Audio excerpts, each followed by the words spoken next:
భారత్ మాతాకి జై జై శ్రీరామ్ అండి అందరికీ.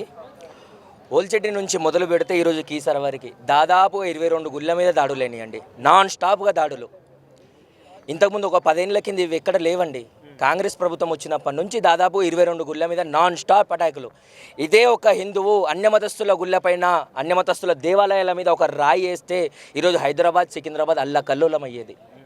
హిందువులారా, ఏదైతే మీరు డైలీ మార్నింగ్ నుంచి నైట్ వరకు మధ్యాహ్నం పొద్దున చూడకుండా వైన్స్లకి వెళ్ళి కూర్చుంటున్నారు, గంజాయిలు కొడుతున్నారు, ఇవన్నీ మానుకొని ధర్మానికి రాబోయే రోజుల్లో ఎంత ప్రమాదం ఉందో కళ్ళు తెరిచి ధర్మాన్ని, మన దేవుళ్ళను కాపాడుకుంటే మన ధర్మం ఉంటుంది.